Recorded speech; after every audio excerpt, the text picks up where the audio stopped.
Over the last few years, Lake Decatur has had millions of dollars invested in it through the dredging project.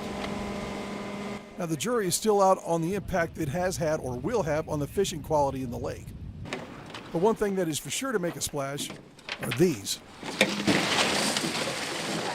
What we're doing here today is we're building Georgia cubes for fish attractors for Lake Decatur.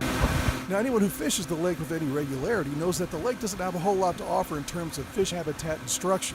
Lake Decatur has very little structure even compared to Shelbyville, not only because it's older, but there's other factors involved. It's more urbanized. So that leaves a lot less physical structure for the fish to congregate around or use for habitat. So this is going to be a huge job. To get a job this big finished in one day is going to require a lot of help.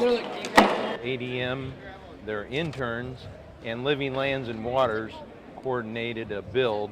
We're going to put 50 structures in the lake for the fishermen. We've done so many events with ADM and specifically with their interns. And then we've done a lot with DNR as well, IDNR.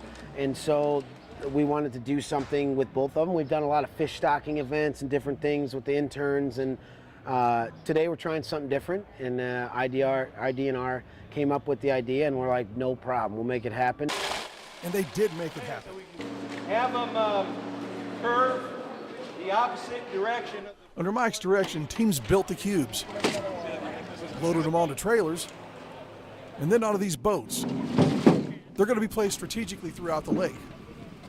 We enlisted the help of local fishermen and then city staff and myself, and we went out and not only found locations that were best suitable, but the city approved and they weren't in the way of the dredge. They're putting them, or we're putting them, in the best places for the fishermen and the fish, and so it's a win-win. One of those spots is right here, about 30 feet from shore. See, 6 of them run parallel to the shore, right about 30 feet off the platform. Now, to see the rest of these cube locations, go to our website, wandtv.com, and search for Decatur Cubes. Leaving the lake a little bit better when we leave today. Through my lens on Lake Decatur, this is Steve Nichols, WAND.